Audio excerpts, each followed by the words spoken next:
بسم اللہ الرحمن الرحیم۔ السلام علیکم۔ مزمل وائس آفیشیل میں خوش آمدید۔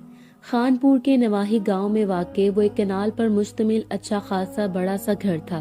پلستر شدہ 4 عدد کمرے، کمروں سے منسلک واش رومز، بڑا سا باورچی خانہ، البتہ وسیع و عریض صحن ابھی تک کچا تھا جس میں موسلا دھار بارش کا پانی بھرتا جا رہا تھا۔ ان دونوں میاں بیوی کی جنگ زوروں پر تھی۔ تم ابھی اسی وقت مجھے طلاق دے دو گھٹیا آدمی، میں نے پتہ نہیں تمہارے ساتھ 3 سال کیسے گزار لیے۔ سعدیہ حلق کے بل چلائی تھی۔ تجھے نہیں پتا لیکن مجھے پتا ہے حرافہ عورت کہ وہ 3 سال کیسے گزرے ہیں تو نے، کیونکہ میں نے جھیلا ہے تجھے، تیرے جیسا جہنمی عذاب شاید کون سا کم تھا۔ وہ برآمدے کے ستون کے گرد دونوں ہاتھ باندھے اندر اور باہر دونوں طرف کی گھن گرج سن رہی تھی۔ میں جہنمی ہوں تو تم نے کون سا؟ سورگواسی ہو تم، اس دھرتی پر شیطان کا دوسرا روپ ہو تم۔ سعدیہ نے اپنے کپڑے، جوتے اور دیگر ساز و سامان بیگ میں بھرنا شروع کر دیا۔ آج آخری بار دیکھی ہے میں نے تیری کالی شکل، آج کے بعد میرے گھر کی طرف آئی تو تیرے ہاتھ پاؤں توڑ دوں گا۔ شاہد نے اس کا بیگ اٹھا کر باہر پانی بھرے صحن میں پھینکا تھا۔ دو مجھے طلاق۔ سعدیہ گراتے ہوئے اس کے پیچھے باہر آ گئی۔ شاہد نے ایک لمحے میز پر 3 حرف بھیجے تھے۔ وہ ستون کے ساتھ کھڑی سہمی ہوئی نظروں سے ان دونوں کی طرف دیکھ رہی تھی۔ اپنی بیٹی کو بھی ساتھ لے کر جا۔ شاہد نے اسے بازوں سے کھینچ کر سعدیہ کے پیچھے دھکیل دیا۔ یہ تمہارا بھی خون ہے خودغرض انسان۔ سعدیہ نے اسے واپس شاہد کی طرف دھکا دے دیا۔ میں تیرے باپ کا نوکر نہیں ہوں جو تیری پیدا کردہ نحوست کو سنبھالتا پھروں۔ شاہد نے چیخ کر کہا، تمہارے بنا ہی پیدا نہیں کر دہی میں نے یہ نحوست بےہودہ آدمی۔ سعدیہ نے اپنا بیگ اٹھا کر صحن میں کھڑی گاڑی کی ڈگی میں پھینکا تھا۔ میں اسے نہیں رکھوں گا۔ شاہد نے اسے دوبارہ صحن کی طرف دھکا دیا تھا۔ میری بلا سے نہ رکھو، سعدیہ نے نفرت سے کہتے ہوئے گاڑی سٹارٹ کر دی۔ وہ بلک بلک کر روتی ہوئی اس کی گاڑی کے پیچھے باہر تک آئی تھی۔ شاہد نے پیچھے سے زوردار آواز سے دروازہ بند کر دیا۔ بادل یکدم گرجا تھا، ساتھ ہی بجلی کڑک کے پورا آسمان روشن کر گئی۔ وہ خوفزدہ ہو کر چیخیں مارتی ہوئی سعدیہ کی گاڑی کے پیچھے بھاگی، لیکن وہ فرعون کی فرعونیت کو بھی مات دیتی ہوئی اپنی گاڑی بھگا لے گئی۔ وہ الٹے قدموں واپس گھر کی طرف بھاگی، لیکن دروازہ بند۔ مسلسل شاہد کو آوازیں دیتے ہوئے وہ اپنے ننھے ننھے ہاتھوں سے دروازہ بجا رہی تھی۔ بادل نہ جانے اس کے غم میں اس قدر رو رہے تھے، بجلی نہ جانے اس کے دکھ پر اتنی قہر بار تھی۔ دروازہ بجاتے بجاتے وہ تھک گئی تو دیوار کے ساتھ ایک کونے میں سمٹ کر بیٹھ گئی۔ صبح کے قریب جا کر طوفان کا زور ٹوٹ گیا۔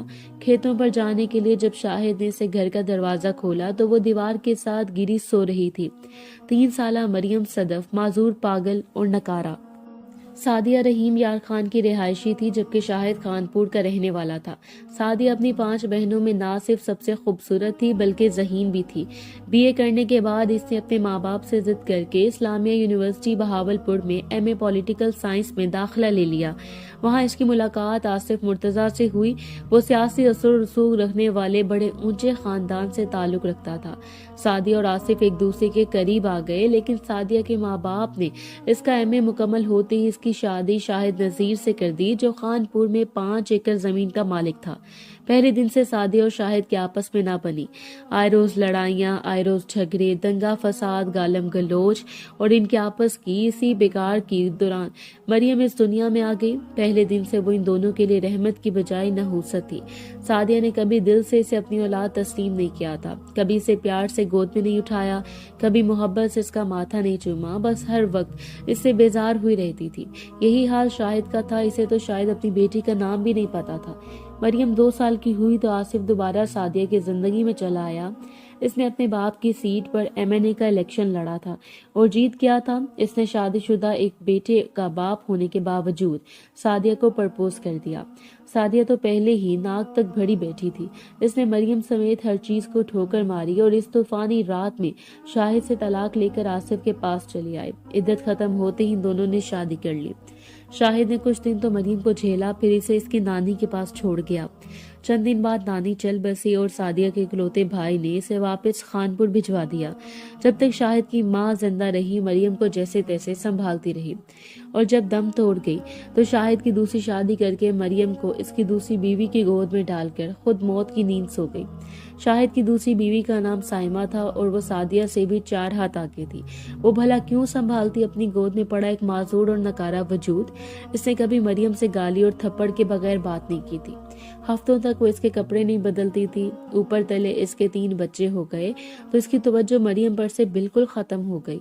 वो सुबह आँख खुलते से लेकर रात की स्याही फैलने तक गांव की कच्ची धूल उड़ाती गलियों में आवारा गर्दी करती रहती। गांव के बच्चे इससे तंग करते, गालियां देते, इसके सर में मिट्टी डालते, इसके साथ मारपीट करते, लेकिन शाहिद ने कभी ध्यान न दिया। वो जरा बड़ी हुई तो इसे चोरी की आदत पड़ गई।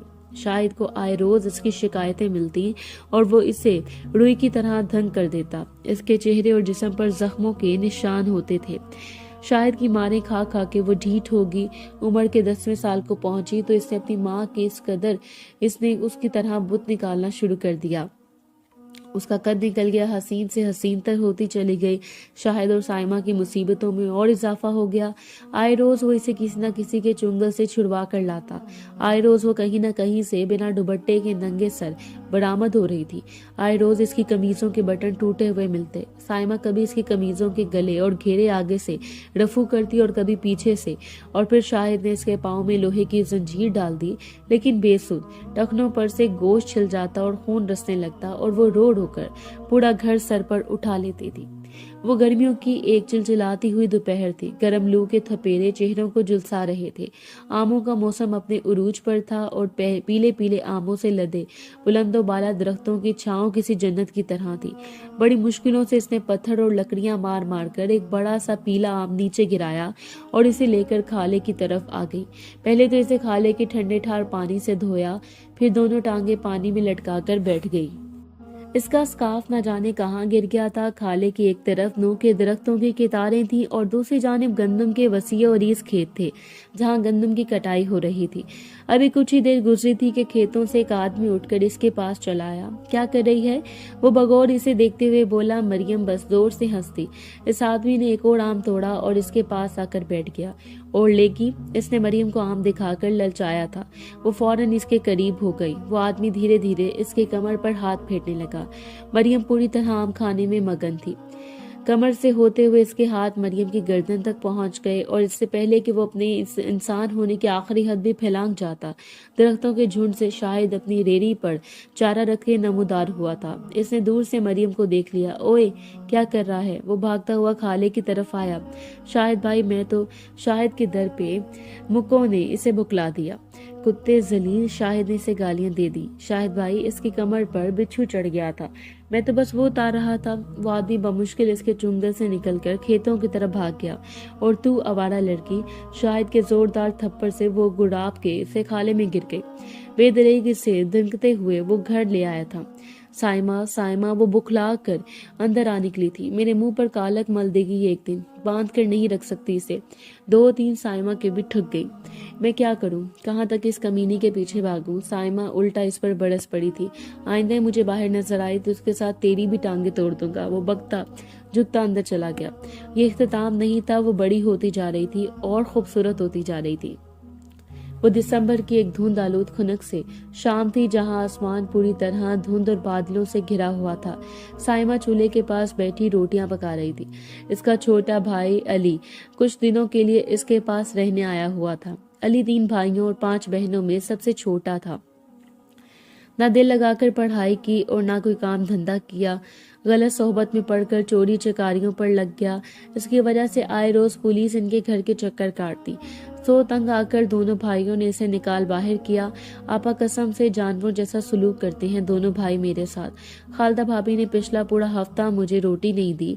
1 रुपया नहीं है मेरी जेब में। वो अपने दुखरे रो रहा था। साइमा ने गरम गरम रोटी और आलू गोश्त का शोरबा इसके आगे रख दिया। देख अली, निखटुओं को कोई सारी उम्र नहीं खिलाता। और तू कौन सा फरिश्ता है? अगर अम्मा से वादा ना किया होता तो मैं तुझे कभी यहाँ ना आने देती। अब तेरे पीछे पुलिस यहाँ आना शुरू हो गई। साइमा ने कहा, तू आपा जैसे असलम भाई और नवाज भाई ने मुझे घर से निकाल दिया, वैसे तू भी निकाल, तुझे भी निकाल देंगे। अली को गुस्सा आया। अली, इस घर में तेरा हिस्सा है, केस कर और अपना हिस्सा मांग। साइमा ने इसे उकसाया। कैसे केस कर दूं? शनाख्ती कार्ड तो बना नहीं अभी। अली तड़क गया। आजकल क्या करता है तू? साइमा ने पूछा। लियाकत पुर के एक चौधरी साहब के यहाँ इनकी जमीनों का हिसाब किताब देखता हूँ। इसने फट से झूठ बोला। हिसाब किताब? 5 जमातें पूरी पढ़ी नहीं है तूने और हिसाब किताब तू देखता है? साइमा को इस पर बिल्कुल यकीन नहीं था। इससे पहले कि अली कुछ कहता, बैरूनी दरवाजा जोरदार आवाज के साथ खुला और शायद मरियम को गर्दन से जकड़े हुए अंदर दाखिल हुआ। इसके हाथ में एक मोटी सी छड़ी थी जिससे वो इसे जानवरों की तरह मार रहा था। मरियम की चीखें दिल दहला रही थी। इसकी कमीज जगह जगह से फटी हुई थी और चेहरे और बाजुओं पर जा बजा नीले और सुर्ख निशान पड़े हुए थे। आज फिर वो किसी की हवस का निशाना बनते बनते बच गई थी। इस नहूसत को आज तो जड़ से खत्म कर दूंगा मैं। शाहिद, इसने सेहन में धक्का देकर एक तरफ पड़ी कुल्हाड़ी उठा ली। शाहिद भाई छोड़ें, छोड़ें। अली और साइमा ने बमुश्किल इसका हाथ रोका। या मेरे मौला, किन पापों की सजा है ये? मरती भी नहीं है कि जान छूट जाए। इसे कोसने देती हुई शाहिद ने गर्दन से पकड़ा और घसीटता हुआ छत पर बने मिट्टी और गाड़े की एक छोटे से कमरे में फेंक कर बाहर से कुंडी लगा ली। इसे कोई बाहर नहीं निकालेगा, ना इसे रोटी देनी है, मर जाने दे इसे, साइमा से कहते वो अंदर चला गया था। पता नहीं ये अजाब कब जान छोड़ेगा हमारी। साइमा सुनती पड़ गई थी। अली चुपचाप रोटी खाने लगा। पूरी रात गुजर गई थी, अगला पूरा दिन गुजर गया था। वो भूख की शिद्दत से मरने वाली हो गई थी। दरवाजा बजा बजा कर इसने पूरा घर सर पर उठाया हुआ था। इसकी दिलदोज चीखें पूरे सहन में गूंज रही थी। आपा, इसे रोटी तो दे दो, भूख से मर जाएगी वो। अली से इसका रोना बर्दाश्त नहीं हो रहा था। मर जाने दे, जान छूटे। साइमा पत्थर की हो गई। आपा, कुछ तो खुदा का खौफ करो, तेरे अपने बच्चे भी हैं। अली को इस पर तरस आ रहा था।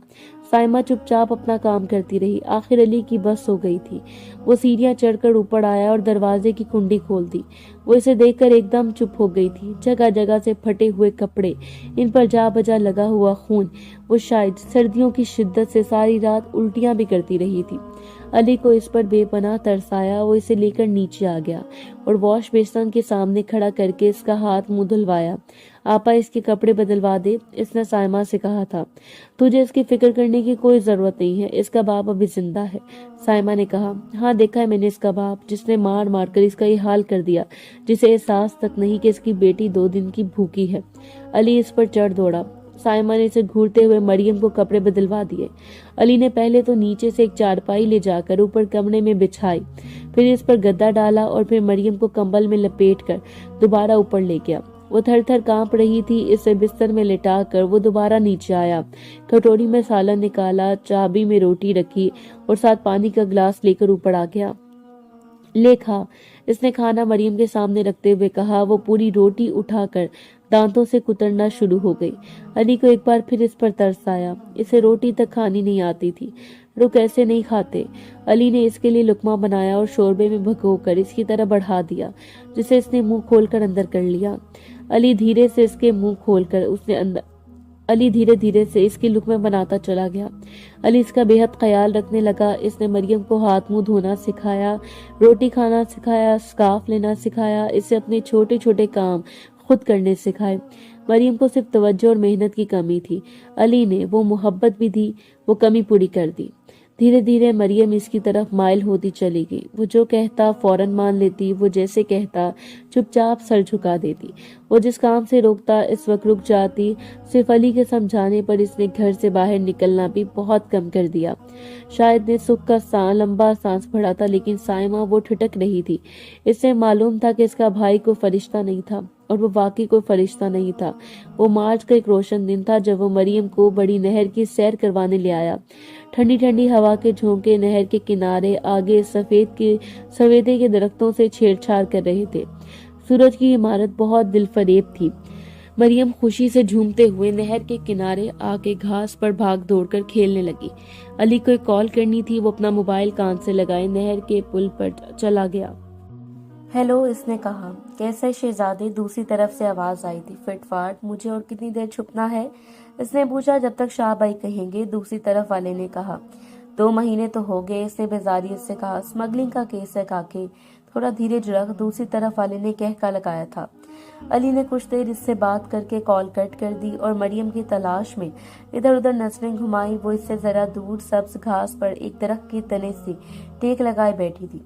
इसकी गोद में सफेद रंग के छोटे छोटे फूलों से उसकी गोद बड़ी हुई थी। स्कार्फ न जाने कहाँ था, कंधों तक आए स्याह बाल हवा के झोंकों से इधर उधर उड़ रहे थे। सूरज की सुनहरी किरणों ने इसके हसीन चेहरे को हसीन तर बना दिया था। वो खुद में मगन मुसलसल मुस्कुरा रही थी, पलकें नहीं झिपका रही थी। बस इसे देखता गया अली, फिर धीरे धीरे से चलता हुआ इसके करीब आया और इसके ऐन सामने बैठकर अपनी हथेली इसके आगे कर दी। एक मुझे दे, इसने कहा। मरियम ने मुस्कुराते हुए एक फूल इसकी हथेली पड़क दिया, जिसे इसने मरियम के कान पर सजा दिया। एक और दी, इसने फिर कहा और मरियम का दिया दूसरा फूल इसके दूसरे कान पर सजा दिया। और दे। वो इसके इतना करीब हो गया कि मरियम की सांसें इसे अपने चेहरे पर महसूस होने लगी। मरियम ने एकदम अपनी झोली इसकी तरफ उछाल दी थी। इसने धीरे से अपने लबों से इसकी आंखों को छुआ, फिर इसके गालों को, फिर इसके होंठों को, और फिर बेखुद होकर इसकी गर्दन चूमता चला गया। मेरी रानी, इसने मरियम को गले से लगाया। और ये तो बस शुरुआत थी। इस दिन के बाद अली ने अपनी ख्वाहिशात की तस्कीन के लिए एक चोर दरवाजा खोल लिया। वो मरियम के लिए इंतहाई रहमदिल और मेहरबान होता चला गया। बस एक सुर्ख गुलाब, बस एक चंद चमकीली चूड़ियां, बस एक सस्ता सा हार, बस रोटी का एक लुकमा, बस एक बड़ा सा किन्नू, बस एक रंग बिरंगी आइसक्रीम कोन, बस थोड़ी सी मूंगफलियां, बस बड़ी नहर की सैर, बस चंद सरगोशियां जो इसे समझ भी नहीं आती थी, और दो खूबसूरत लफ्ज, मेरी रानी। वो इतने में ही अपना आप इसके हवाले कर देती। अली से गले से लगाता, इसके गाल चूमता, इससे प्यार करता। इसके लिए मरियम एक जागीर की तरह हो गई। वो मई की सब्ज़दा रात में प्यास की शिद्दत से साइमा की आंख खुल गई। इसका गला खुश्क हो रहा था। पूरे सहन में एयर कूलर के चलने की आवाज आ रही थी। कुछ फासले पर रखे कूलर से पानी पीकर जब वो अपनी चारपाई की तरफ वापस आई तो एकदम ठिठक गई। मरियम का बिस्तर खाली था। इसके होश उड़ गए। अली छत पर पंखा लगाकर सोता था। वो अपना दुपट्टा उठाए हुए ऊपर आ गई। अली का खाली बिस्तर इसके रहे सहे ओसान भी खता कर गया। वो धीरे से छत पर बने इकलौते कमरे की तरफ आई और बंद दरवाजे की दर्ज में से अंदर झांका। अंदर का मंजर इसकी रूह खींचने के लिए काफी था। मरियम जमीन पर दीवार से टीक लगाए बैठी थी। इसका स्कार्फ दरवाजे में पड़ा हुआ था। अली ने शर्ट उतारी हुई और इसकी दोनों कलाइयां अपने हाथों में जकड़े दीवाना वार इसकी गर्दन को चूम रहा था। मरियम की आंखें बंद थीं और धड़कनें उथल पुथल हो रही थी। साइमा की छठी ही इस काफी दिनों से इसे खबरदार कर रही थी। वो जोर से दरवाजा बजाकर नीचे आ गई, लेकिन पूरी रात सो ना सकी। सुबह होते ही वो मरियम को गांव के एक बूढ़ी दाई के पास ले गई और इसने मन घड़त कहानी सुनाकर मरियम को इसके साथ अंदर भेज दिया। कुछ देर बाद दाई ने बाहर आकर बताया कि अभी तक सब ठीक है। साइमा की जान में जान आई। वो रास्ते में मरियम के कपड़े फाड़ते हुए इसे घर लेकर आई और शाहिद के सामने खूब वावेला किया। बच्चों की धुनाई की, बर्तन उठा उठा कर तोड़े और आखिर में रो रो कर अपना सर पीटने लगी। अली 2 दिन के लिए लियाकतपुर गया हुआ था। हुआ क्या है? शाहिद एकदम बौखला गया। तुझे रब का वास्ता है शाहिद, इसे कुछ दिनों के लिए उसकी माँ के पास भेज दे। मैं तंग आ गई हूँ इससे, मेरी अपनी तबीयत ठीक नहीं रहती। ये देख मेरे जुड़े हाथ, इसे कुछ दिन के लिए यहाँ से दफा कर दे। वो खूब चीखो पुकार कर रही थी। शाहिद ने मजबूर होकर इसे कुछ दिनों के लिए रहीम यार खान भेज दिया। 2 दिन बाद अली वापस आ गया। पूरा घर छान मारने पर भी इसे मरियम ना मिली तो साइमा के पास चला गया। मरियम कहाँ है आपा? इसने पूछा। इसे इसकी माँ ले गई है, साइमा ने सपाट लहजे में कहा। वो खाली खाली नजरों से ऊपर छत पर बने मिट्टी और गाड़े के छोटे से कमरे को देखता रह गया। इसके रहीम यार खान पहुंचते ही जैसे पूरे पुलिस डिपार्टमेंट पे क़यामत टूट पड़ी। कांस्टेबलों से लेकर एएसपी तक कोई भी इसके डंडे से ना बच सका। सही मायनों में इसका कोड़ा मुजरिमों और पुलिस वालों पर यकसा तौर पर बरसा। सबसे पहले इसके दांत के नीचे इकराम खान आया। वो इसे इसकी इकलौती टांग से पकड़कर घसीटते हुए पुलिस स्टेशन लेकर आया था। अकरम की एक टांग इसने सादकाबाद में तोड़ दी थी, दूसरी रहीम यार खान आकर तोड़ी। दूसरा नंबर एक एसएचओ का लगा। इसने सरेआम इसे पूरे थाने के सामने रगड़ दिया। बामुश्किल 1 हफ्ता गुजरा और इसके खिलाफ डीआईजी के पास शिकायत जाना शुरू हो गई, जिन्हें वो जरा खातिर में ना लाए। इस वक्त इन्हें सिर्फ गाजी की गिरफ्तारी से सरोकार था। क्या मुझे सिर्फ इसे गिरफ्तार करना है? इसने आने से पहले डीआईजी से पूछा था। इसे गिरफ्तार करना कोई बड़ा इशू नहीं है। चौहान हो सकता है। जब तुम रहीम यार खान पहुंचो तो वहां सबसे पहले सलाखों के पीछे बैठे हो। اصل مسئلہ اس کی گرفتاری کی وجہ تلاش کرنا ہے. تم اس کے خلاف کوئی ایک آدھ ٹھوس ثبوت ڈھونڈ دو بس.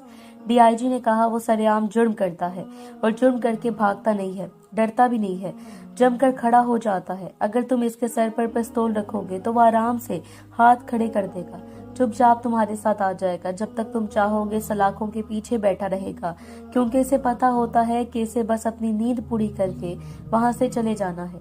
وہ کہتے چلے گئے تھے, اسے جرم کرتے ہوئے پکڑو چوہان, جرم ہو جائے اس کے بعد نہیں. یہ اس کا ٹارگٹ تھا. وہ واقعی وہ جس نے نعیم یار خان پہنچا, غازی سلاخوں کے پیچھے بیٹھا سو رہا تھا. سر یہاں سونے آتا ہے, ایس ایچ او نے کہا. فکر نہ کرو, اگلی بار ہمیشہ کی نیند سونے آئے گا, اس نے غازی کی طرف دیکھتے ہوئے کہا تھا. اس کے آنے کے 2 دن بعد غازی کی ضمانت ہو گئی. ہاشمی خود اسے لینے آیا تھا. بہتر ہوگا ابھی اسے سمجھا دو, ورنہ تم اور تمہارا استاد تو مجھے جانتے ہی ہو, اس نے ہاشمی سے کہا. وہ چپ چاپ غازی کو لے کر وہاں سے چلا گیا. چوہان نے اس کا سارا پچھلا ریکارڈ چیک کیا, اس کے واردات کے طریقوں پر غور کیا. وہ مسلسل غازی کے پیچھے لگا ہوا تھا, لیکن غازی اسے کوئی موقع نہیں دے رہا تھا. 15 دن ہو گئے تھے اسے رحیم یار خان آئے, اور وہ سچ شکر کہ ان 15 دنوں میں کوئی قتل نہیں ہوا تھا. وہ بوتل ہاتھ میں لیے اوپر چھت پر آیا تو غازی اس سے پہلے وہاں موجود تھا. پیو گے؟ اس نے گلاس بھرتے ہوئے سے پوچھا. نہیں. غازی نے نفی میں سر ہلایا. ہاشمی نے بوتل نیچے رکھتے ہوئے اپنا گلاس اٹھا لیا. تم کبھی کسی کی یادوں میں گم ہوئے ہو؟ ہاشمی نے گھونٹ بھرتے ہوئے پوچھا. ہاں, اپنے ماضی کی انتہائی خوفناک یادوں میں, غازی نے کہا. میں بھی. ہاشمی نے کرسی کی پشت سے سر ہلاتے ہوئے کہا. تمہارا ماضی بھی خوفناک تھا؟ غازی حیران ہو گیا. نہیں, میرا ماضی بہت سیاہ تھا, بہت برا. میرے ماضی میں کچھ اچھا نہیں نہایت, سوائے اس کے کہ ہاشمی نے آنکھیں بند کر لی. کس کے؟ غازی نے پوچھا. شربتوں جیسی اس میٹھی سی لڑکی کے. غازی چونک گیا. تم نے اسے محبت کی تھی؟ غازی دھیرے سے مسکرایا تھا. ہاشمی اٹھ کر کھڑا ہو گیا اور چلتا ہوا چھت کی 4 دیواری کی طرف آ گیا. پورا رحیم یار خان اس کے سامنے تھا. نہیں, میں نے اس سے کبھی محبت نہیں کی, صرف اس کا استعمال کیا, صرف اس سے اپنے نفس کی تسکین کی. وہ تو اس قابل تھی کہ میں اسے ہمیشہ اپنی آنکھوں پر بٹھاتا, اپنے دل میں رکھتا, اپنی پلکوں پر سجاتا. سردیوں کی برف باری جیسی ٹھنڈی, شہد کی دھاروں جیسی شیریں. اس سے زیادہ خوبصورت لڑکی میں نے آج تک نہیں دیکھی. میں نے اس کے ساتھ سب کچھ کیا, اسے گلے سے لگایا, اس کے ہونٹ چومے, اس کے پہلو میں راتیں گزاری, اسے ہر لمحہ سکون حاصل کیا, لیکن اسے محبت کبھی نہیں کی. ہاشمی کہتا چلا گیا. وہ خانپور کی رہنے والی تھی, خانپور کی مریم. جب میں اس سے ملا تو وہ صرف 12 سال کی تھی. نہ اس کے باپ کو اس کی ضرورت تھی اور نہ اس کی ماں کو. میں نے اس کے ساتھ کیا نہیں کیا, اسے اپنا حق سمجھ کر استعمال کیا. علی ہاشمی چھت کی 4 دیواریوں کے پاس کھڑا کہتا جا رہا تھا, اور غازی وہ دم بخود اس کے پیچھے کھڑا تھا. بس ایک لمحے کے لیے مجھے لگا کہ مجھے اس سے محبت ہے. جب اس سے شاہ بھائی اس کی طرف بڑھے, جب انہوں نے اسے ہاتھ لگایا, بس وہ ایک لمحہ مجھے باغی کر گیا. بس اس لمحے میں میں نے سب کچھ ٹھکرا کر مریم کو چن لیا. لیکن بس ایک لمحہ, پولیس کے آتے ہی میں اسے وہیں چھوڑ کر بھاگ گیا. وہ کہتا جا رہا تھا. کچھ دنوں بعد میں نے شاہ بھائی سے معافی مانگ لی. انہوں نے دوبارہ مجھے اپنے ساتھ رکھ لیا. میں اس سے ملنے واپس خانپور گیا, لیکن وہ وہاں سے جا چکی تھی, تنہا, خالی ہاتھ. میں نے اسے کافی ڈھونڈا, پر وہ نہ جانے کہاں تھی. وہ آج بھی نہ جانے کدھر ہے. ہاشمی کہتے ہوئے مرا اور ٹھٹک گیا. غازی اپنی پستول اس پر تان کر کھڑا تھا. تو یہ تھا وہ شخص, اس کی ماں کا عالی. یہ تھا وہ شخص جس کی وجہ سے اس کی ماں ایک پتھر کی طرح شہر کی ٹھوکریں کھاتی پھرتی تھی. یہ تھا وہ شخص جو اس کی ماں کی بربادی کا ذمہ دار تھا. یہ تھا وہ شخص جس کا خون اس کی رگوں میں بہہ رہا تھا. یہ تھا وہ شخص جو اس کے انتقام کا دی اینڈ تھا. میں تمہیں بتا سکتا ہوں کہ وہ کہاں ہے, غازی نے انتہائی سرد لہجے میں کہا. ہاشمی سن رہ گیا. تمہیں کس نے کہہ دیا علی ہاشمی کہ وہ خانپور سے اکیلی کہیں بھیج دی گئی ہے؟ نہیں, وہ اکیلی نہیں تھی, میں اس کے ساتھ تھا. غازی رو رہا تھا. میں ہر لمحہ اس کے ساتھ تھا. تب بھی جب وہ سادے کباب کے اڈے پر ڈھول رہی تھی, ٹکے کے لوگوں کے ہاتھوں ذلیل ہو رہی تھی, اپنا آپ لٹوا کر مجھے پال رہی تھی. تب بھی جب وہ جاوید کا کاردار کے ہاتھوں میں کھلونا بنی ہوئی تھی. تب بھی جب وہ منظر عباس کے ہاتھوں پامال ہو رہی تھی. تب بھی جب وہ اس شیڈ میں 4 لڑکوں سے بے حرمت ہو رہی تھی, صرف تمہاری وجہ سے. وہ کہتا جا رہا تھا اور ہاشمی چپ چاپ اس کی طرف دیکھ رہا تھا. تم نے پوچھا تھا نا کہ آخر کون ہوگا, غازی نے کہا, اور ساتھ ہی پستول کا ٹریگر دبایا. تم ہو آخری. اس سے پہلے کہ وہ گولی چلاتا, چوہان نے اپنی پستول اسی کن پٹی سے لگا دی. شاباش, تو تم نے اپنا آخری شکار ڈھونڈ لیا. چلو چلاؤ گولی, اس نے کہا. गाजी ने एक नजर हाशमी की तरफ देखा था। सोच या रहे हो, मार दो इसे, चौहान कहे जा रहा था। आखिरकार इसने गाजी को जुर्म करते हुए पकड़ लिया था। ठीक है, अगर तुम इसे गोली नहीं मारोगे तो मैं इसे मार दूंगा और तुम्हें इसके कत्ल के जुर्म में जेल ले जाऊंगा, और मैं ऐसा बड़ी आसानी से कर सकता हूँ, चौहान ने कहा। गोली चलाओ गाजी, आज खेल खत्म करते हैं, चौहान ने अपने पिस्तौल का रुख हाशमी की तरफ करते कहा। आज नहीं, अभी नहीं, चौहान की तरफ देखते हुए गाजी ने जस्त लगाई और इस 3 मंजिला इमारत की छत से नीचे कूद गया। चौहान हैरान रह गया, वो तो कभी नहीं भागा था। इसके सर पर पिस्तौल रखो तो चुपचाप हाथ खड़े कर देता था, फिर वो आज क्यों भागा? इसे थाने लेकर जाओ, एक कांस्टेबल से कहते हुए वो गाजी के पीछे ही कूद गया था और पूरा 1 घंटा मुसलसल इसका पीछा करने के बाद इसने गाजी की टांग में गोली मारते हुए इसे जिंदा पकड़ लिया था। इसके दोनों हाथों में हथकड़ियां लगाते हुए इसे थाने लेकर आया था और सलाखों के पीछे बंद कर दिया था। अपनी बाकी की सारी नींदें अब यहीं सोकर गुजारोगे तुम, इसने कोठरी को ताला लगाते हुए कहा था। गाजी की आंखों में कोई डर नहीं था, कोई खौफ नहीं था, बस अंगारे थे, दहकते हुए गहरे सुर्ख अंगारे। इसने गाजी की गिरफ्तारी इंतहाई खुफिया रखी थी। नादिर शाह हर मुमकिन कोशिश के बावजूद गाजी और हाशमी में से किसी एक को भी बाजियाब न करवा सका। चौहान ने कई बार गाजी के हाथ में पिस्तौल देकर हाशमी को गोली मारने के लिए कहा, लेकिन बेसुध। चौहान के लिए इसे फांसी के फंदे तक पहुंचाना मुश्किल नहीं था। वो चाहता तो बड़ी आसानी से हाशमी को गोली मार के गाजी को फांसी दिलवा देता, लेकिन कुछ था जो इसे खटक रहा था। वो जानता था कि गाजी ने अब तक जो किया है बदले के लिए किया। वो ये भी जानता था कि वो हाशमी को गोली मारना चाहता है, लेकिन मार नहीं रहा। क्यों? ये सवाल इसके दिमाग में कलबलाए जा रहा था। क्या वजह थी? और जो वजह थी वो 1 हफ्ते बाद खुद ही इसके ऑफिस तक चली आई। सर, गाजी की माँ आई है, कांस्टेबल ने आकर बताया। किसके साथ आई हैं? इसने पूछा। वली के साथ, उसने कहा। भेजो अंदर। वो पूरी तरह अपनी फाइलों में गर्क था जब मरियम अंदर दाखिल हुई। बैठो बीबी, चौहान ने इसकी तरफ देखे बगैर कहा था। वो यूं ही खड़ी रही। मैंने कहा बैठ, जरा गुस्से से कहते चौहान ने इसकी तरफ देखा और पलकें झपकाना भूल गया। अपनी 16 साल पुरानी पहली मोहब्बत अब तक जुबानी याद थी से, इस रात से वही नहीं निकली थी रहीम यार खान से।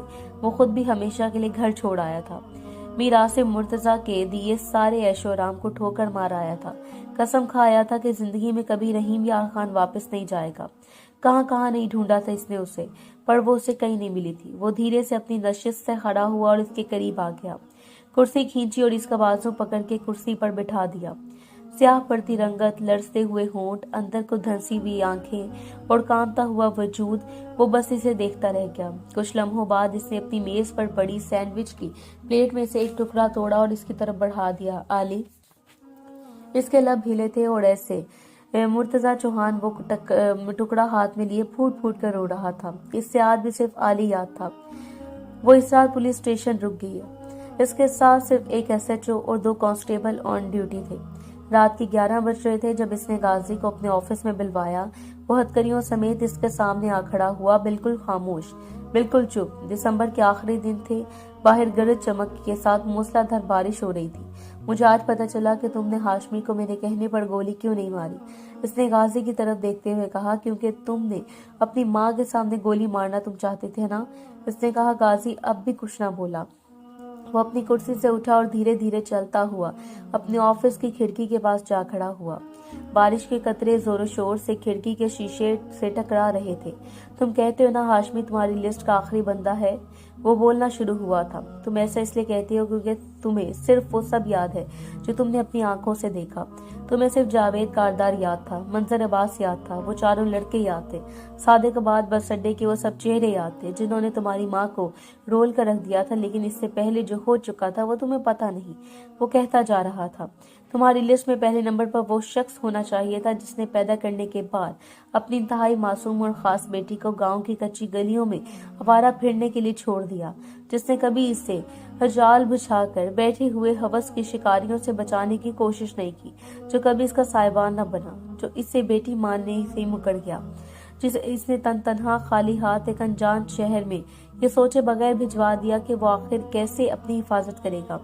गाजी चुपचाप इसकी बात सुन रहा था। और तुम्हारी लिस्ट में दूसरे नंबर पर वो औरत होनी चाहिए थी जिसे दुनिया इसकी माँ कहती है, जिसने अपनी जिंदगी संवारने के लिए अपनी बच्ची की जिंदगी दांव पर लगा दी, جس نے کبھی پیار سے اس کا ماتھا نہیں چوما، کبھی اسے گود میں نہیں اٹھایا، جو صرف اپنے عیش و آرام کی خاطر اسے قتل تک کروانے پر راضی ہو گئی۔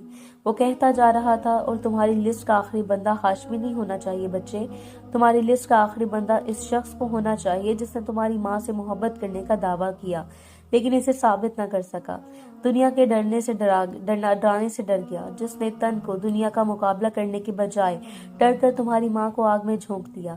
اب کے قاضی کی آنکھیں پھیلی تھی۔ تمہاری لسٹ کا آخری شخص مجھے ہونا چاہیے قاضی۔ ماں کے آنسو گر رہے تھے۔ میں نے آج 16 سال بعد دیکھا تھا اسے۔ آج مجھے پتہ چلا ہے کہ جب میں اسی کی خنک ٹھنڈک میں سو رہا ہوتا ہوں تو میری محبت تپتی سڑکوں پر دھکے کھا رہی ہوتی تھی۔ آج گھر میں اس کے جانے کے بعد میں نے چھوڑا، وہ پہلے چھوڑ دیا ہوتا، کاش میں سویلی سے لے کر نہ جاتا، کاش میں اس سے محبت نہ کرتا۔ وہ مسلسل رو رہا تھا۔ کاش مجھے پتا ہوتا کہ وہ صادق آباد میں تھی، کاش غازی دم بخود اسے دیکھ رہا تھا۔ کچھ دیر بعد اس نے اپنے آنسو صاف کیے اور غازی کی طرف مڑا۔ تم اسے اپنی ماں کے سامنے گولی مار سکتے ہو، اس نے کہا۔ میں اسے بس ایسے نہیں مار دینا چاہتا ایس پی، میں پہلے اسے سب کچھ بتانا چاہتا تھا، وہ سب کچھ جو پچھلے 16 سالوں میں میری ماں کے ساتھ ہوا، وہ سب کچھ جو میں نے اپنی آنکھوں سے دیکھا۔ میں اسے ہر اس رات کی کہانی سنانا چاہتا تھا جب میری ماں کسی بند دروازے کے اندر چیخ رہی ہوتی تھی اور میں اس دروازے کے باہر پڑا اس کی چیخیں سن رہا ہوتا تھا۔ میں اسے ان تمام چیزوں کے نام بتانا چاہتا تھا جنہیں کھا کھا کر اس نے 16 سال گزارے، گلے سڑے پھل، روٹیوں کے سوکھے ٹکڑے، خیراتی کھانا، ٹوٹیوں اور نلکوں کا گرم پانی۔ میں اسے بتانا چاہتا تھا کہ میری پاگل اور اب نارمل ماں نے کس طرح ہر روز مٹی ہو کر مجھے پالا، اور آخر میں بس اس سے ایک ہی سوال پوچھنا چاہتا تھا کہ اسے کس نے حق دیا تھا کہ ایک معصوم لڑکی کو یوں تہس نہس کر دینے کا، کس نے؟ غازی کہتا چلا گیا۔ اس نے پچھلے 9 سالوں میں مجھے بہت کچھ سکھایا، چاقو بازی، گاڑی دوڑانا، لڑنا، گولی چلانا۔ میں بس وہی گولی اس کے سینے میں اتار دینا چاہتا ہوں، آنکھیں بند کر کے اپنا پورا میگزین اس پر خالی کر دینا چاہتا ہوں، اور پھر آنکھیں کھول کر اس کے خون میں لت پت لاش دیکھنا بھی نہیں چاہتا۔ وہ نم آنکھوں کے ساتھ کہتا جا رہا تھا۔ وہ جنوری کا ایک یک بستہ دن تھا جب وہ خانپور پولیس اسٹیشن چلا آیا اور اس نے شاہد نذیر اور اس کی بیوی سائمہ شاہد دونوں کو اپنے سامنے طلب کر لیا۔ کتنے بچے ہیں تمہارے؟ اس نے پوچھا۔ 3، 2 بیٹیاں اور 1 بیٹا۔ شاہد نے کہا۔ کتنے ایکڑ زمین ہے تمہارے پاس؟ اس نے پھر پوچھا۔ 7 ایکڑ۔ اس نے کہا اب سے تقریباً 16 سال پہلے تم نے ایک پاگل اور معذور لڑکی کو صادق آباد جانے والی بس پر بٹھایا تھا، یاد ہے؟ اس کے کہتے ہی شاہد اور سائمہ نے ایک دوسرے کی طرف دیکھا۔ وہ کون تھی؟ اس نے پوچھا۔ شاہد بول نہ سکا۔ تم دونوں میاں بیوی میری بات کان کھول کر سنو، ویسے تو تم دونوں اس قابل ہو کہ تمہیں سرعام گولی مار دی جائے۔ اس معصوم لڑکی کے ساتھ تم دونوں نے جو سلوک کیا، میں سب کے ساتھ تم دونوں نے میں سب جانتا ہوں، اور میں چاہوں تو آج تم دونوں کو میڈیا اور ہیومن رائٹس والوں کے سامنے ننگا کر دوں، لیکن کوئی فائدہ نہیں۔ اس کے ساتھ جو ہو چکا ہے وہ بدلا نہیں جا سکتا۔ میں تمہارے سامنے ایک نسبتاً آسان راستہ رکھ رہا ہوں۔ اپنی جائیداد میں سے ایک بڑی بیٹی کا حصہ دو، اس کے حصے کی زمین اس کے نام کرو اور جلد از جلد کاغذات لا کر میرے حوالے کرو، ورنہ تمہارے تینوں بچے تم دونوں کی خاطر جیل کے چکر لگاتے پھریں گے۔ وہ کہتا چلا گیا۔ وہ کہاں ہے؟ شاہد نے کچھ دیر بعد پوچھا۔ نہیں، تم جیسے باپ کو یہ تک پوچھنے کا کوئی حق نہیں، وہ جہاں بھی ہے ابھی تک زندہ ہے، ماہن نے کہا تھا۔ اور 14 دن بعد شاہد نصیر نے مریم کے حصے کی زمین اس کے نام کر کے کاغذات اس کے حوالے کر دیے۔ اسے اب بھی مریم سے کوئی سروکار نہیں تھا۔ اگر چند ایکڑ زمین کے بدلے وہ اس کی زندگی سے دور رہتی ہے تو اسے اور کیا چاہیے تھا؟ ایک بیٹا اور 2 بیٹیاں، اس کا گھرانہ تو مکمل تھا۔ اس کی 1 کنال کے گھر میں مریم کی جگہ نہ پہلے تھی نہ آج تھی۔ آج 16 سال بعد وہ اس گھر کی دہلیز پر واپس آیا تھا۔ سعدیہ سے نیچے لاؤنج میں مل گئی۔ تو تمہیں 16 سال بعد گھر کی یاد آ گئی؟ وہ اسے دیکھ کر بڑے طنز سے مسکرائی۔ نہیں، مجھے اس گھر کی یاد آج بھی نہیں آئی، اس نے کہا۔ تو پھر کیا زبردستی بھیج دیے گئے ہو؟ اس نے پوچھا۔ ہاں شاید، جیسے 16 سال پہلے تمہاری بیٹی یہاں سے زبردستی بھیج دی گئی تھی۔ اس کے کہتے سعدیہ کے چہرے کا رنگ اڑ گیا۔ کہاں ہے وہ؟ اس نے پوچھا۔ میرے پاس، ماہن دھیرے سے مسکرایا، اور میں تمہیں وہی بات کرنے آیا ہوں جو 16 سال پہلے کی تھی۔ میں اس سے شادی کرنے لگا ہوں، اس کے بعد اسے میڈیا کے سامنے لے کر آؤں گا، تمہاری سنگدلی اور صفاقی کی داستان پورے شہر کو سناؤں گا، پھر دیکھوں گا تم اس بار MP کیسے بنو گی۔ وہ کہتا چلا گیا۔ تم ایسے نہیں کر سکتے۔ سعدیہ کا رنگ فک ہو گیا۔ کیوں؟ آج میں ماہن مرتضی چوہان ہوں، آج میں جو چاہوں کر سکتا ہوں، اس نے کہا۔ سعدیہ بول نہ سکی۔ 16 साल पहले तुमने मेरे सामने 2 ऑप्शंस रखे थे, आज मैं तुम्हारे आगे 2 ऑप्शंस रख रहा हूँ।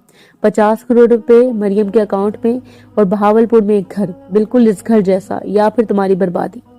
माहिर ने कहा, इस बात की क्या गारंटी है कि इसके बाद तुम कभी मुझे इसके नाम से ब्लैकमेल नहीं करोगे? सादिया ने कहा, याद करो तुमने मुझे मरियम की क्या गारंटी दी थी जब इसे जबरदस्ती खानपुर वापस भेज दिया था। माहिर ने कहा। सादिया चुप रह गई। तुम्हारे पास 2 दिन है, वो कहते हुए खड़ा हो गया। सुनो, मेरे बेटे को किसने कत्ल किया है? इसने पूछा था। एक कातिल को पूछने का कोई हक नहीं है, वो कहता हुआ वापस मुड़ गया। और शाहिद की तरह सादिया को भी मरियम से कोई सरोकार नहीं था। इसे आज भी अपनी इज्जत, अपना मर्तबा, अपनी साख प्यारी थी। मरियम इसकी जिंदगी से दूर रहने के लिए 50 करोड़ रुपए ज्यादा रकम नहीं थी। इसने 2 दिन के अंदर इसकी दोनों डिमांड्स पूरी कर दी। गहरा नीला आसमान शफकी की तारों से सुर्ख हो रहा था जब वो गाजी और हाशमी को पुलिस कस्टडी में लिए इसके घर पहुंचा। नादिर शाह ने मरियम की देखभाल के लिए एक औरत इसके पास भेज दी। इसने इशारे से इसे वहां से जाने के लिए कहा। वो सर झुका के बाहर निकल गई। मरियम शायद अंदर थी। दोनों को अंदर ले आओ, इसने SHO से कहा। वो सर हिलाकर दोनों को अंदर ले आया। 2 कांस्टेबल घर के दरवाजे पर छोड़ दो और बाकी फोर्स लेकर थाने वापस चले जाओ, इसने SHO को हुक्म दिया। वो 2 सिपाही वहां तैनात करके वापस चला गया। जाओ अपनी माँ को ले आओ, चौहान ने इसकी हथकड़ियां खोलते हुए कहा था। वो एक नजर हाशमी की तरफ देखता हुआ अंदर चला गया। अली हाशमी सर झुकाए सहन के वस्त में खड़ा था। कुछ देर बाद गाजी मरियम को ले आया। वो गाजी का सहारा लेकर चल रही थी। हाशमी बस पटी पटी नजरों से इसे देखता रह गया। वो क्या से क्या बन गई थी। लो अपनी माँ का बदला ले लो। चौहान ने अपना रिवॉल्वर गाजी के तरफ उछाल दिया। काश मैं इसे बता सकता कि तुम इसके मुजरिम हो। गाजी ने वो रिवॉल्वर हाशमी पर तान लिया था। मैंने अपनी माँ को कई सालों के लिए हाथों में खिलौना बनते देखा है, कानून के रखवालों के कदमों में रुलते देखा है, सियासी लोगों के हाथों इस्तेमाल होते देखा है, लेकिन मैंने कभी अपनी इसे इस हालत पर रोते नहीं देखा, कभी खुदा से शिकवा करते नहीं देखा, क्योंकि इसे आता ही नहीं है। इसे अपने नसीब पर रोना आता ही नहीं है। इसे अपने अल्लाह से शिकवा करना आता ही नहीं है। इसे पता ही नहीं है कि इसका क्या हुआ। इसे पता ही नहीं कि वो किससे अपना कसूर पूछे। गाजी की आंखें भीग रही थी और मुझे पूरा यकीन है कि इसे तो ठीक से ये भी नहीं पता कि मैं कौन हूँ। वो रो रहा था। तुम्हें कोई हक नहीं पहुंचता कि एक ऐसी लड़की को अपनी नफसानी ख्वाहिशात के लिए इस्तेमाल करने का जिसे ठीक से अपना नाम लेना भी नहीं आता। इसे नफरत से कहते हुए ट्रिगर दबाया था, लेकिन इसके पहलू में खड़ी इसकी माँ ने जोर से इसका बाजू खींचा। वो नफी में गर्दन हिलाकर इसे गोली चलाने से मना कर रही थी। अपनी उंगलियों के इशारे से ना जाने इसे क्या समझाने की कोशिश कर रही थी। वो हैरानगी से इसे देखता रह गया। अली, वो इसे पहचान गई थी। लड़खड़ा कर चलते हुए वो हाशमी के करीब आई थी, फिर इसे देखकर जोर से मुस्कुराई। अपने दोनों हाथ इसके चेहरे पर फेरते हुए इसके गाल चूमे और इसके सीने से अपना सर रखकर खड़ी हो गई। अली, ये इसकी मोहब्बत थी, वो मोहब्बत जो अली हाशमी ने इसे सिखाई थी और वो आज तक नहीं भूली थी। इसे कुछ याद नहीं था, न अपनी माँ, न अपना बाप, न बेटा, न माहीन, कुछ नहीं। अगर कुछ याद था तो वो अली था, जो इसे प्यार करता था, इसे नवाले बनाकर खिलाता था, इसका हाथ मुंह धुलवाता था, इसे तोहफे देता था, इसके बाल बनाता था, इसे अपनी रानी कहता था। हाशमी के लिए चाहे वो एक खिलौना सही, चाहे एक टाइम पास सही, चाहे फारिग वक्त का एक शुगल सही, लेकिन मरियम के लिए वो इसकी कुल कायनात थी। वो इसका अली हमेशा के लिए। गाजी रोते अपने घुटनों पर गिर गया। रिवॉल्वर कब का इसके हाथ से छूट चुका था। कौन कहता है मेरी माँ पागल है। वो रोता चला गया। इसे क्या नहीं आता, इसे तो सब आता है। इसे तो मोहब्बत करना भी आती है, इसे मोहब्बत को हमेशा याद रखना आता है, इसे मोहब्बत को माफ करना आता है। चौहान चुपचाप नम आंखों से इसे देख रहा था। हाशमी बोल भी ना सका, बस इसने धीरे से अपना सर मरियम के सर पर रख दिया। ये तो इस काबिल थी कि तुम इसे हमेशा अपने दिल में रखते, कमीने इंसान हमेशा इसके आगे ढाल बनकर खड़े होते, लेकिन तुमने इसे रोल कर रख दिया। इसे रोता देखकर मरियम इसके पास आई और अपने दुपट्टे से इसके आंसू साफ करने लगी। वो नफी में सर हिलाकर इसे रोने से मना कर रही थी। अपनी माँ को लेकर यहाँ से चले जाओ। बाहर गाड़ी में 2 एकड़ जमीन के कागजात पड़े हैं जो तुम्हारी माँ के नाम है। इसके अकाउंट में 50 करोड़ ट्रांसफर हो चुका है। भावलपुर चले जाना, वहां तुम्हारे लिए एक घर का बंदोबस्त भी हो चुका है। चौहान अपनी गाड़ी की चाबी इसकी तरफ उछालते हुए बोला था। जाओ और जाकर अपनी माँ के साथ एक इज्जत भरी जिंदगी गुजारो। वो अपना रिवॉल्वर उठाते हुए बोला। गाजी एक नजर हाशमी को देखते हुए मरियम को लेकर वहां से चला गया। SP माहिर मुर्तजा चौहान की एक और जीत। मीर समरान मुर्तजा का कातिल पकड़ा गया। अगली सुबह तमाम अखबारों की फ्रंट लाइन पर खबर ये थी। मुजरिम अली हाशमी ने अपने तमाम साबिका जुराइम कबूल कर लिए। इस पर कत्ल का मुकदमा आए तमाम न्यूज चैनल्स पर यही चर्चा था। अली हाशमी को जुडिशियल कस्टडी में देने के बाद इस पर माहिर मुर्तजा चौहान ने एक बहुत बड़ी प्रेस कॉन्फ्रेंस की। हर न्यूज चैनल पर इस कॉन्फ्रेंस को लाइव दिखाया गया। हर अखबारी रिपोर्टर और सहाफी वहां मौजूद था। मैंने प्रेस कॉन्फ्रेंस इसलिए नहीं बुलवाई कि मैं आपको अली हाशमी के तमाम साबका जुराइम का किस्सा सुना सकूं। वो एक कातिल है और अपने तमाम जुराइम कबूल कर चुका है। वो जल्द फांसी के फंदे पर होगा। मेरा मकसद सिर्फ आपको असल हकाइक से आगाह करना है। बाज़ औक़ात बज़ाहिर बेकसूर नजर आने वाले लोग सबसे बड़े मुजरिम होते हैं। मैं सरेआम कहता हूँ कि हाशमी ने जिन लोगों को कत्ल किया वो खुद कोई दूध के धुले नहीं थे। जावेद कारदार, मंजर अब्बास, सिमरान मुर्तजा, ये सब मुजरिम थे। वो एक एक करके सब कुछ कहता चला गया। मरीम की पूरी जिंदगी इसने मीडिया के सामने रख दी। क्या शाहिद और क्या साइमा, क्या मीर आसिफ और क्या सादिया, किसी को भी ना बख्शा। Novel links. हम अपने वोट से कैसे शख्स को चुनते हैं जिसके दिल में रत्ती बराबर अवाम की खैर ख्वाही का जज्बा मौजूद हो, जो लोगों की बेटियों को चाहे अपनी बेटियां ना समझे लेकिन कम से कम बेटियां जरूर समझे, जो किसी की रोती हुई बेटी के दुख का मुदावा चाहे ना भी बने लेकिन इसके दुख पर दिल से शरीक जरूर हो, जो कम से कम अपने बेटे को औरत की इज्जत करना जरूर सिखा सके। क्या फायदा एक ऐसे शख्स को वोट देने का जो अपनी औलाद को सड़क किनारे बैठी लड़की को मुफ्त का माल समझने से ना रोक सके। क्या फायदा एक ऐसी औरत को वोट देने का जो जिसके दिल में अपनी बेटी के लिए रहम की रमक ना हो। वो औरत, आपकी बहू बेटियां क्या हिफाजत करेंगी कि जिसने अपनी बेटी पूरे 16 साल सड़कों पर तमाशा बनती रही। वो कहता चला गया, सारा गला पिछला कच्चा छट्टा खोल कर रख दिया। ह्यूमन राइट्स वाले तमाम अदारे और एनजीओ और शाहिद और सादिया के पीछे पड़ गए। पार्टी ने सादिया मुर्तजा के लाइसेंस भी कैंसिल कर दिया और मीर आसिफ मुर्तजा पूरे 15 साल बाद अपनी वाई सीट पर इलेक्शन बाड़ में गया। इन दोनों मियाँ बीवी की सारी इज्जत और शोहरत खाक में मिल गई। तुमने गारंटी दी थी घटिया इंसान। सादिया इस पर चढ़ पड़ी। मैंने नहीं दी थी, वो बस मुस्कुरा दिया। बहुत खूब चौहान, कम से कम बाप को तो बख्श देते। वो एक कर बी डीआईजी के सामने था। बाप ने कौन सा उम्र भर तेरे को बख्शना था। इसने कहा, अब कहाँ जाना है। बस उन्होंने मुस्कुराकर पूछा था, अब वो नहीं इन्हें क्या बताता। उसने कहा, बहावलपुर। वहां कौन है? इन्होंने मुस्कुराकर पूछा। वहां तो इसकी पूरी जिंदगी मौजूद थी। खत्म।